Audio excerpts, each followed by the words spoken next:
Hello, BookTube. It's Tuesday, and that usually means Tag Tuesday on BookTube, where we all tag each other in order to provoke each other and poke the bear. And I did a tag already earlier today by Pat, Book Chat with Pat, who did a video and said, if you are mentioned in this video or if you want to do this tag, feel free to consider yourself tagged. So I did. And that was the reading taste tag. But I just recently learned that I was tagged directly by someone else. So we're going to do a second tag today. This is the What's Next tag created by Robert G., reader of books, who tagged me directly. I don't think people did that anymore. And it's not many questions, but they are really, really interesting. They've actually dovetailed quite well with the reading taste tag that I already did earlier today, in that they both really help to clarify you as a reader to other people, to your listeners or to other booktubers, but I think especially to booktube viewers. It's at a point that I made when I did that earlier tag that it's important to remember that new people are finding us all the time. And they might not want to delve into your back catalog to find out a little bit more about you as a reader. They're certainly not going to want to do it in my case, since it's 8,000 videos. Who has time to watch 8,000 videos or to search through them? And so I like this kind of a tag, and I was happy to be tagged. So we're going to do that. We're going to do the What's Next tag. I'll just do 2 tags today. So prompt number 1 is your decision for choosing your next book based on random chance, or is there a method to your madness? And like I mentioned in the earlier tag today, there are 2 troughs for me. There are 2 routes for my reading. One is 80%, about 80%. And that is new releases in the American book market in the 15 or 16 genres that interest me. I get tons of those. I get far more of those than I open on camera. I'm very sorry. I read as many of them as I can. I read, I firmly believe, more American new releases than anyone else. Certainly more than any other book critic. I read more of them, just quantitatively, than anybody else. I do not look at publishers' lists and prissily pick and choose. I say just what I do with an all-you-can-eat buffet. Just keep it coming. Unfortunately, I relatively recently, a few months ago, I fell out of the habit of just letting things pile up and opening everything on camera. So I do now. I will tear into a pile of packages, and then at the end, I'll remember, oh wait, you should have filmed that. But that's 80% of what I read, and I love it. It's not a chore at all. We all set boundaries for our reading, and that's the boundary that I set for mine, and I love it.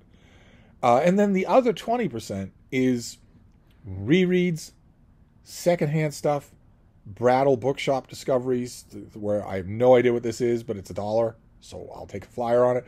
Things like that.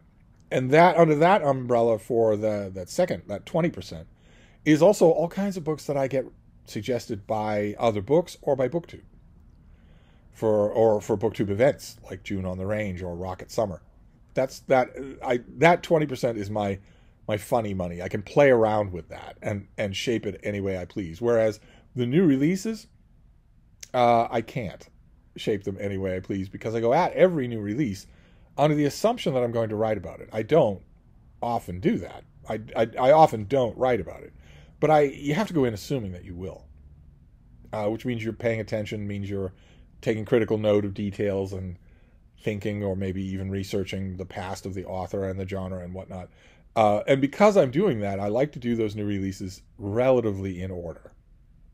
So the top shelf of that bookcase is the current month, May. There's only 10 days left. So there aren't many books still up on that top shelf. And then the one below it is June, and then the one below that is July. And when those books come up to the top shelf, I organize them not only by that current month, but also by release date. So every Tuesday of the month, new books come out. So you've got a pretty discrete order to how the books come out in that month. And I try to read them in that order. I don't always succeed. I don't always succeed, despite having 5 times your sense of smell, 3 times your sense of hearing, 10 times your sense of night vision, no fixed blood type, no sense of touch. Despite all of that, I am only human. And so I sometimes fail. As I mentioned in that earlier tag, if I get a bunch of books in the mail on a given day. And the next one in publication order is a study of,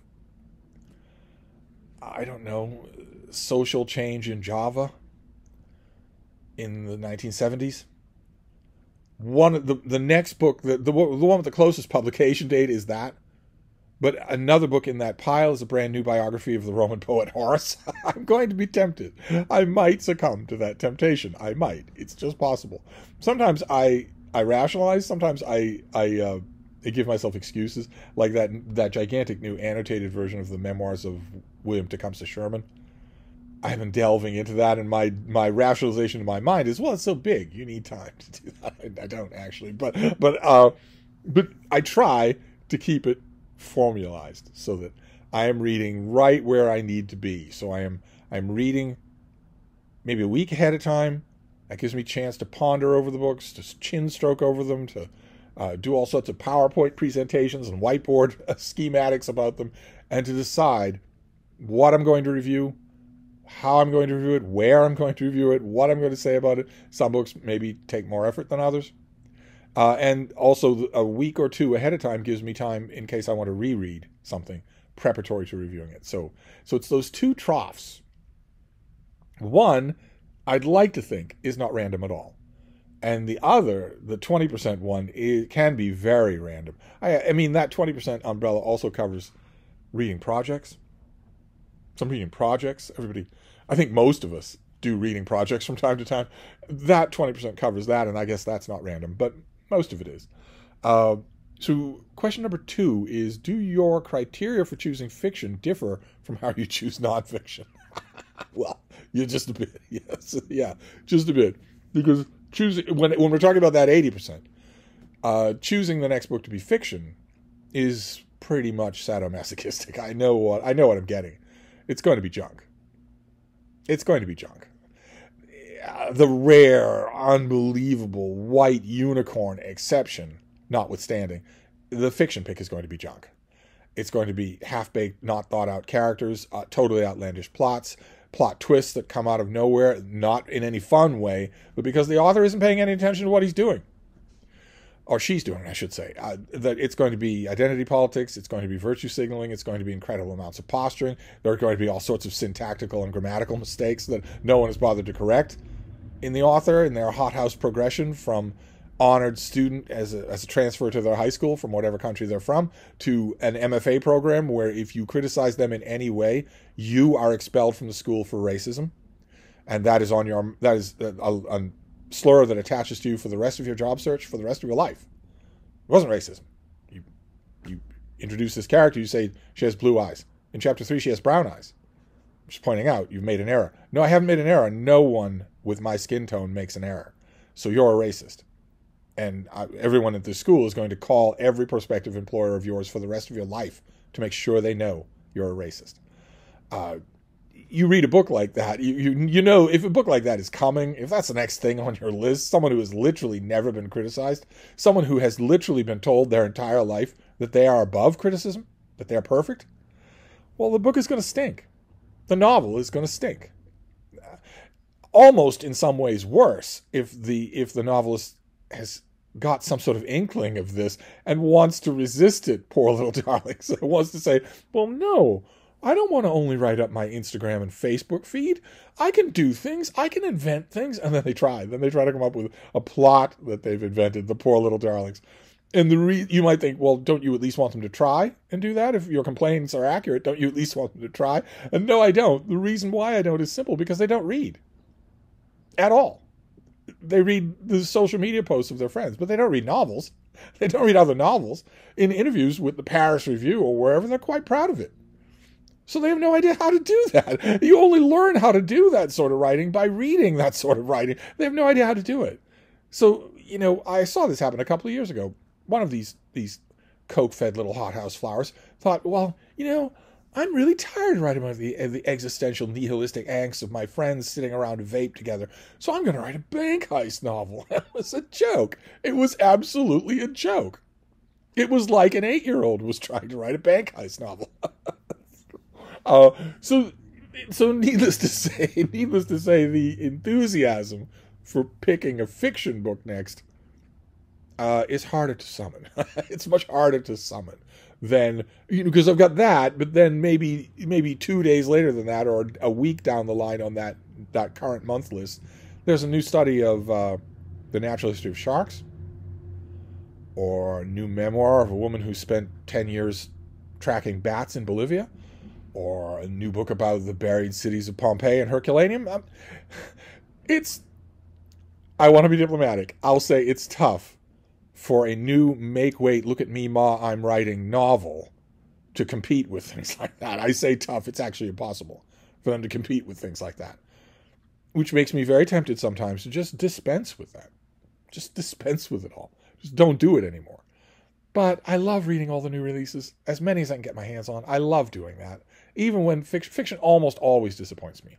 Contemporary literary fiction almost always disappoints me.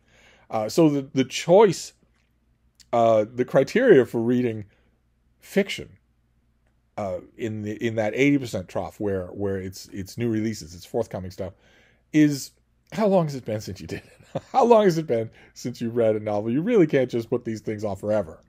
You've got to read some of them. Nonfiction is just so much better than fiction that I have to resist the temptation to just read that, to just go to the next one of that. I have been failing in that conviction in the last couple of weeks. There are some novels over there on that shelf that I have been avoiding. And I shouldn't do that. I shouldn't do that. So I need to beef up my criterion for choosing. Then question number 3 is, do other people influence your next choice? And I think broadly what Bob is saying here is, do other people talking about your next choice influence you towards that choice? Of course, other people necessarily influence your next choice, since they're the ones who market the books, they're the ones who write the books, they're the ones who talk about the books, they're the ones who review the books. But if we're talking about when we're talking about that 80%, then largely no, almost exclusively no. No one is influencing that. That is a matter of a date on the calendar. What month are we in? I'm not going to read, for instance, I could be hugely tempted tonight to read an August release. There are a couple of August releases on the shelf over there that really tempt me. I could be hugely tempted to do that, but I'm not going to read, and I might do it, but I'm not going to read 6 August releases in a row. I'm going to stick to the plan. I'm going to stay in May until May is over. May has 10 days left, but it has a mountain of books left that I haven't got to. And it has been a really good month. A lot of stuff that I've read in May has been really good. So in that sense, for that 80%, no one influences that at all. That's just a matter of release date.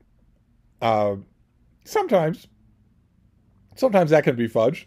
If a forthcoming book, like for instance, I'm in May now, but let's say I get a July book by an author who has unbelievable credit in the Bank of Steve, someone who's never done anything to please me, and is writing about an enticing subject, it's going to be tough to ignore that. It's going to be tough to keep that at a distance and read less than perfect authors in the meantime. That's going to be tough, but so I guess that would be a person influencing me. But the 20%, the other trough, well, there are people influence all the time. Yeah, all the time. Like I will be reading a new review in the London Review of Books, or the TLS, and the writer of the review will be writing out a book that I have read, and maybe even a book that I've reviewed. But in the course of their review, they'll mention something else. They'll allude to something else. Maybe not even an earlier work by that author. Maybe just something completely unrelated that just happens to be on their mind. And I will suddenly think, oh, what is that? Or, oh, I haven't read that in forever. Something like that. Well, that person didn't know it, but they did nudge me in that direction. That also happens with books I'm reading, especially when I'm prowling around in their endnotes and I see maybe a title coming up over and over again, or a title with which the author really disagrees. I'll be thinking, okay, I might want to look at you. And then, of course, there's BookTube.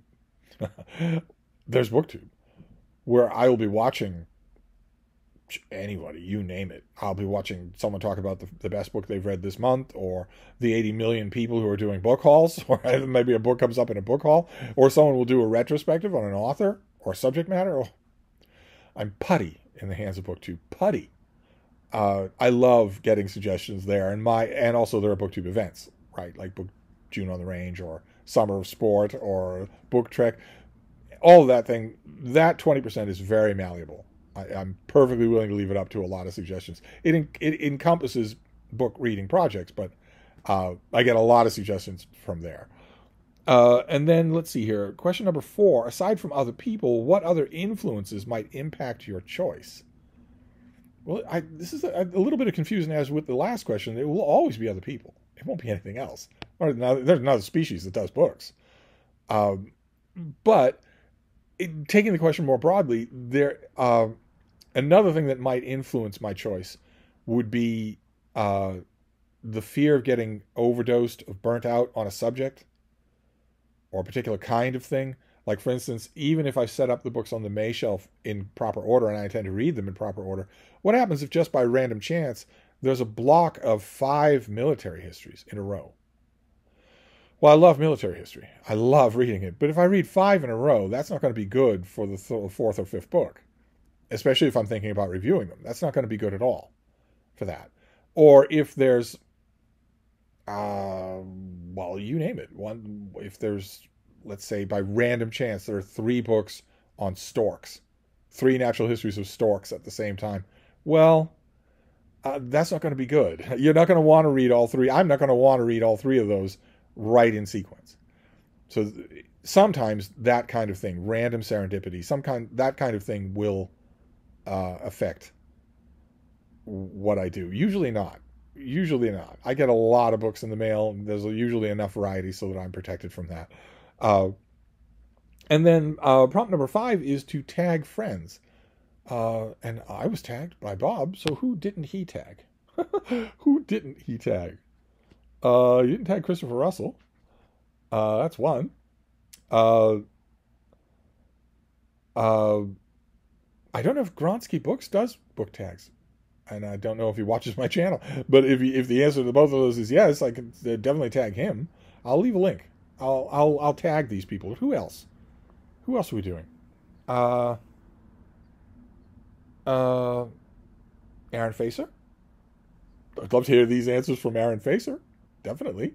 Well, anybody, really, anybody. These are great questions. And it's not a long tag. I made a lot of it because I'm long-winded, but it's not a long tag, and it goes very well with the reading taste tag in that it helps to show other people who you are.